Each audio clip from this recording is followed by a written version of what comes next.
Oke, shalom semua teman-teman sekalian. Balik lagi sama saya Peter di channel Berkat Bagi Bangsa Nusa. Yuk sekarang kita mau lanjut lagi baca Yudit yang ke-8.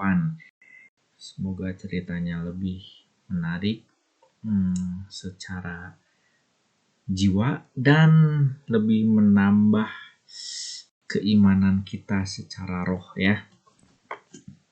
Jadi bukan sekedar seru, bukan sekedar kayak novel, tapi menambah juga keimanan kita pada Tuhan Yesus.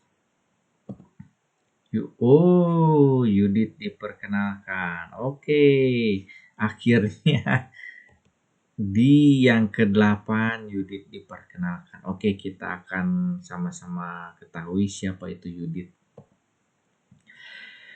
Itu pun didengar pula pada waktu itu oleh Yudit, anak perempuan Merari bin Ox bin Yusuf bin Oziel bin Hilkia bin Ananias bin Gideon bin Rafain bin Ahitub bin Elia bin Hilkia bin Eliab bin Nathanael bin Salamiel bin Sarasadai bin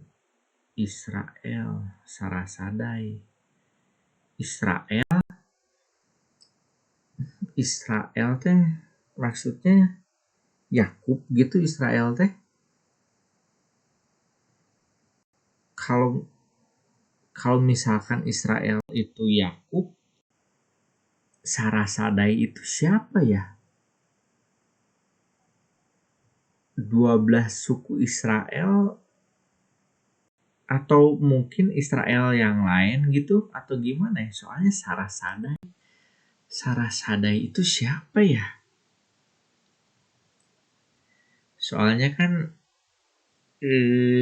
kayak Hilkia, Gideon, saya tahu sih itu kan, tapi kan itu juga nama-nama di Alkitab juga bukan satu nama aja, tapi ada beberapa nama yang sama tapi beda orang gitu kan. Nah ini kan kayak Oziel bin Hilkia, nah ini juga Elia bin Hilkia nih. Hilkianya juga ada 2 tuh kan, beda orang gitu kan. Ananias, saya taunya Ananias yang di Perjanjian Baru. Ananias kan beda orang. Nah ini apakah Israel ini beda orang juga gitu? Hilkianya beda orang, Gideonnya beda orang atau gimana ya? Oke. Ya cobalah kita lanjut dulu aja lah. Mungkin sambil saya cari tahu dulu apakah ada Israel selain Yakub gitu. Coba ya kita lanjut dulu aja. Adapun suaminya, suaminya. Oh, Yudit itu cewek. Oh iya ya, anak perempuan. Astaga Tuhan Yesus. Yudit anak perempuan Merari. Oh iya ya, ya ampun. Oke, suaminya adalah Manasye dari sukunya sendiri dan keluarganya sendiri. Manasye sudah meninggal pada musim panen jelai. Oh, suaminya Manasye ya. Saya salah, bukan Manasye ini ya. Anaknya Yusuf ya. Yusuf kan punya anak namanya Manasye sama Efraim. Ya bukan Manasye itu kan. Oke. Lanjut dulu deh. Tengah mengawasi para tukang pengikat berkas di Tegal. Nah, Tegal itu ladang ya. Ingat ya, masih ingat. Di ladang. Ia kena kelengar matahari. Kelengar matahari. Ia harus berbaring di tempat tidurnya lalu menemui ajalnya di kotanya Betulia. Ia dikuburkan bersama nenek moyangnya di ladang yang terletak antara Dotaim dan Balamon. Oh, suaminya suaminya meninggal karena kena kelengar matahari. Entah apa itu kelengar matahari, yang jelas suaminya Manasye itu meninggal. Oke. Adapun Yudit sudah tinggal di rumahnya sebagai janda 3 tahun 4 bulan lamanya. Didirikannya sebuah gubuk di atas sotoh rumahnya, dikenakannya kain kabung pada pinggangnya, dan dipakainya pakaian sebagaimana pantas bagi dia sebagai seorang janda.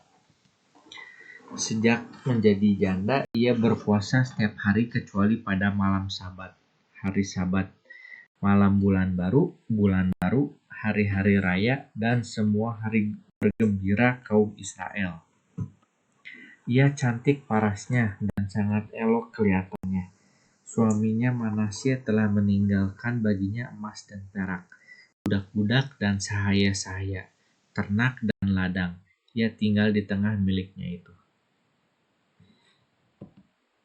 Tiada satu orang pun dapat mengatakan sesuatu yang buruk tentang dia, sebab ia sangat takut akan Allah. Yudit dan para tua-tua Betulia. Yudit pun mendengar tentang celaan rakyat terhadap para pemimpin kota, karena rakyat tawar hati akibat kekurangan air.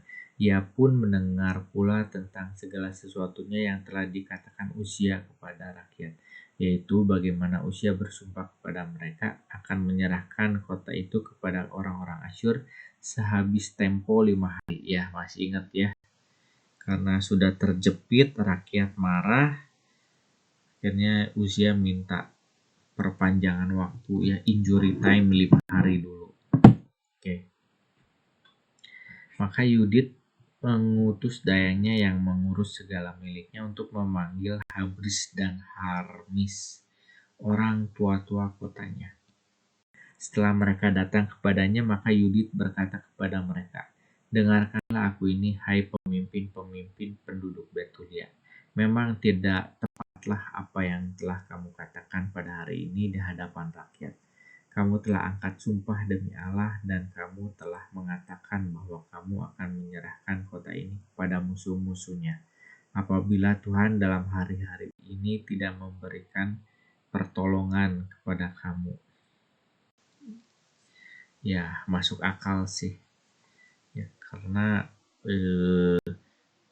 bagaimanapun jangan bertindak sebelum Tuhan menyatakan firman-Nya. Seperti Saul ya. Seperti Saul itu dia disuruhnya menunggu Samuel, tunggu Samuel. Karena Samuel yang harus mempersembahkan korban, tapi karena rakyat terus mendesak dia, Saul tidak tahan, Saul takut kepada rakyat, makanya dia yang mempersembahkan korban, makanya malah menjadi bencana, bukannya pertolongan yang datang, tapi malah bencana yang datang. Ya, mungkin ini yang dimaksud Yudit itu ya, tidak bijak gitu ya. Kamu menyerahkan kota apabila Tuhan tidak menolong gitu. Siapa gerangan kamu ini, maka kamu sampai mencobai Allah pada hari ini, serta menaruh diri kamu di atas Allah di tengah-tengah anak-anak manusia.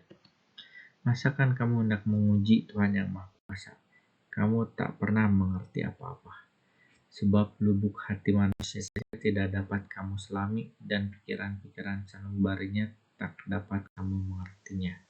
Mana boleh kamu mau menyelidiki Allah yang membuat segala-galanya, mengenal budinya serta memahami pikirannya. Sekali-kali tidak, saudara-saudara, jangan memurkakan Tuhan Allah kita. Sebab kiranya Tuhan tidak mau menolong dalam tempo 5 hari ini, namun Ia mampu juga melindungi kita pada masa yang dikehendakinya atau membasmi kita di hadapan para musuhnya. Yudit ini berani juga ya, frontal ya. Ini kan, ini tua-tua kan, dia ini kepada tua-tua kan. Habris dan Harmis, orang tua-tua kotanya kan, ini teh dia ngomong ini kepada tua-tua gitu. Berani juga ya, dia orangnya ya, Yudit ini. Janganlah menuntut jaminan mengenai keputusan kehendak Allah, sebab Allah tidak dapat diancam seperti manusia dan tidak dapat disuruh sebagaimana anak manusia disuruh. Maka dari itu hendaknya kita menantikan penyelamatan daripadanya sambil memohon pertolongan kepadanya bagi kita. Sebab tidak ada semasa umur hidup kita ini dan sekarang pun tidak ada pula suku maupun keluarga, bangsa atau kota satupun di tengah-tengah kita yang menyembah Allah buatan tangan, sebagaimana halnya di masa yang lampau. Sebab itulah maka nenek moyang kita diserahkan kepada pedang, dirampasi dan ditimpa malapetaka besar dari pihak para musuh kita. Tetapi kita tidak mengenal Allah lainnya kecuali Dia. Maka dari itu kita berharap bahwa Allah tidak akan menghina kita ataupun salah seorang dari keturunan kita. Jika kita membiarkan diri kita direbut, niscaya seluruh di Yudea pun akan direbut pula. Bait suci kita akan dijarah dan dengan darah kita sendiri kita harus bertanggung jawab atas pencemarannya. Pembunuhan saudara-saudara kita, pembuangan seluruh isi negeri, dan pemunahan milik pusaka kita akan ditanggungkan ke atas kepala kita di tengah-tengah bangsa-bangsa di mana kita akan menjadi budak. Kita akan menjadi batu sandungan dan orang terhina bagi mereka yang akan memiliki kita. Sebab perbudakan kita tidak membawa untung, melainkan Tuhan Allah kita akan membuatnya menjadi nista belaka. Makanya saudara-saudara, baiklah kita membuktikan kepada saudara-saudara kita bahwa nyawa mereka boleh digantungkannya kepada kita, dan bahwa yang tersuci pun yakni bait Allah dan mezbah dapat disandarkan pada kita ini. Oleh karena semuanya itu, maka hendaklah kita bersyukur kepada Tuhan Allah kita yang mencobai kita seperti juga nenek moyang kita yang telah dicobai olehnya. Ingatlah akan apa yang diperbuatnya kepada Abraham dan bagaimana Ishak telah dicobainya. Dan ingatlah pula akan apa yang telah terjadi dengan Yakub di Mesopotamia, Syria, ketika Yakub mengembalakan domba-domba Laban pamannya.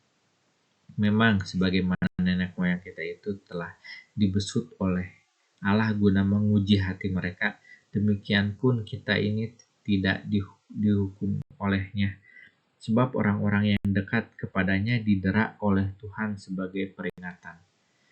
Lalu berkatalah Uzia kepada Yudit, Uzia, jadi selain siapa yang namanya hampir kembar itu, tua-tua itu, Uzia juga datang berarti ya. Dan itu juga kan Yudit itu meminta pelayannya untuk memanggil tua-tua kan. Tua-tua yang dipanggil loh. Bukan Yudit yang nyamperin, tapi tua-tua yang dipanggil. Ini apakah Yudit ini orang terpandang gitu? Sampai dia berani melakukan hal itu. Dan ini kalau dilihat ini kan cewek ya. Nah, kitab cewek itu ternyata ada lagi selain Esther ya, tapi ya di Deuterokanonika ya. Kalau di sini kan yang kitab utama itu kan cuman Esther ya, yang ada kitab tersendirinya cewek gitu. Nah ini ternyata ada nih Yudit nih. Ya mungkin karena dia di ada kitab tersendiri, ya mungkin dia memang orang benar-benar penting ya, benar-benar terpandang ya selain Esther. Dan saya juga ingat ada Deborah gitu kan, yang perempuan perkasa itu. Ya mungkin Yudit juga mungkin termasuk perempuan perkasa. Oke, lalu berkatalah Uzia kepada Yudit, semuanya yang kau ucapkan itu kau katakan dengan hati yang baik dan tidak ada seorang pun akan membantah perkataanmu itu. Sebab bukan baru sekarang ini saja kebijaksanaanmu kentara sekali.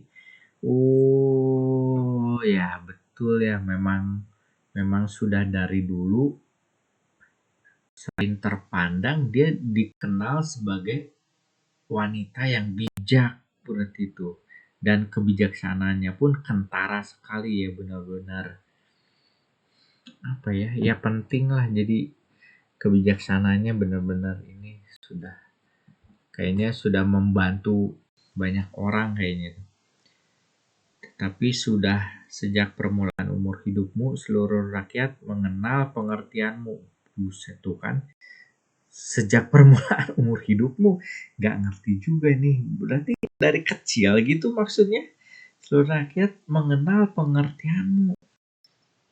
Ini sehebat apa ini Yudit nih, sebagaimana perasaan hatimu baik pula adanya.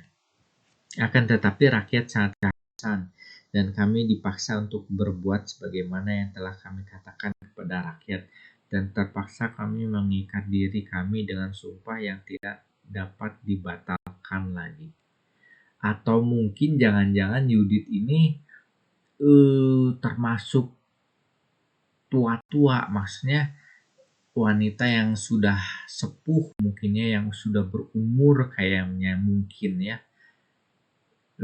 Karena kalau masih muda kayaknya sih agak janggal ya meminta tua-tua itu datang kepada dia, bukan dia yang nyamperin. Tapi ya mungkin dia udah tua juga, apa mungkin juga lebih tua dari Nabi Usia mungkin. Ya mungkin juga sih. Ya, kita lanjut dulu aja deh. Oleh sebab itu berdoalah untuk kami, sebab engkau adalah seorang perempuan yang saleh. Niscaya Tuhan akan menurunkan hujan untuk memenuhi sumur-sumur kita, lalu kita tidak akan merana lagi. Ya, jadi selain dia bijak, kan harusnya nabi ya, Nabi Usia yang berdoa, harusnya nabi yang berdoa, tapi ini nabi pun minta tolong ke Yudit untuk dia yang berdoa gitu kan. Jadi memang ya, kalau begitu memang pantas ya dibuat kitabnya tersendiri selain Esther berarti ini. Sahut Yudit kepada mereka, dengarkanlah aku ini. Aku hendak melakukan sesuatu yang turun-temurun akan dikisahkan kepada anak-anak bangsa kita. Kamu hendaklah berdiri di pintu gerbang kota pada malam ini juga. Maka aku hendak keluar bersama dengan dayangku. Dalam hari-hari yang sehabisnya kamu telah berjanji akan menyerahkan kota ini kepada musuh kita. Tuhan akan mengunjungi Israel dengan perantaranku.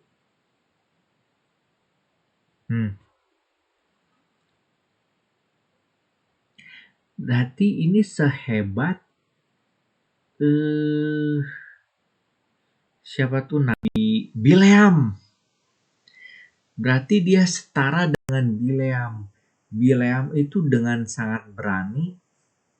Ya saya udah bikin videonya. Oh mungkin nanti besok saya tampilkan gitu ya video tentang Bileam. Saya baru ingat, saya belum sempat nampilin video tentang Bileam. Bileam itu nabi yang sangat hebat. Dia sampai berani menjamin Tuhan akan datang pada saya malam itu. Dia berani menjamin seperti itu. Siapa di antara teman-teman semua yang ketika ada orang konsultasi kepada kita bilang gini kepada orang itu, tenang, nanti saya doa, pasti akan ada firman yang datang sama saya. Tuhan ngomong sama saya nanti malam. Kamu tenang aja. Permasalahan kamu pasti akan dijawab sama Tuhan. Karena Tuhan pasti akan datang malam ini Tuhan akan ngomong sama saya, ada firman. Siapa yang berani ngomong seperti itu zaman sekarang gitu. Nah, Bileam itu termasuk orang yang berani menjamin Tuhan pasti akan datang ketika dia meminta bantuan, ketika dia panggil Tuhan, Tuhan akan datang. Gitu. Nah, ini Yudit pun sama seperti Bileam gitu. Dia berani menjamin dalam hari-hari yang sehabisnya kamu telah berjanji akan menyerahkan kota ini kepada musuh kita. Tuhan akan mengunjungi Israel dengan perantaraanku. Dia berani menjamin Tuhan akan datang dengan perantaraan dia gitu. Dia berani menjamin seperti itu. Setara ya dengan Bileam atau mungkin lebih hebat daripada Bileam, karena Bileam itu kan endingnya dia mati mengenaskan karena dia tidak taat, jadi mati mengenaskan. Sedangkan Yudit ini dibuat kitabnya tersendiri, berarti ya harusnya dia lebih hebat daripada Bileam sih. Seperti itu. Oke, kita lanjut dulu. Tetapi kamu jangan menyelidiki apa yang hendak kuperbuat, sebab aku tidak akan mengatakan apa-apa kepadamu hingga sudah terlaksana apa yang hendak kulakukan. Maka berkatalah Uzia dan para pemimpin kepada Yudit, selamat jalan, semoga Tuhan Allah melindungi engkau untuk menghukum para musuh kita. Kemudian mereka keluar dari gubuk itu dan pergi ke tempat penjagaan masing-masing. Oke. Panjang juga ya, ini 36 ayat. Dan sesuai dengan yang kita harapkan memang seru ya. Makin seru. Semoga makin menambah iman kita. Semoga kisah Yudit ini menambah iman kita kepada Tuhan kita. Ya, kita banyak belajar ya dari Yudit. Mungkin kita nanti akan tahu ya, mudah-mudahan di ayat-ayat berikutnya kenapa Yudit ini bisa segitu hebat. Ya, semoga kita bisa seperti Yudit gitu ya, menyelamatkan bangsa kita. Doa kita didengar oleh Allah gitu ya. Mudah-mudahan kita banyak belajar lah dari tokoh yang bernama Yudit ini. Oke, mungkin segitu aja. Sudah lama juga ini, kita banyak baca ayat hari ini. Terima kasih sudah menonton sampai akhir ya. Oke, Tuhan Yesus memberkati kita semua.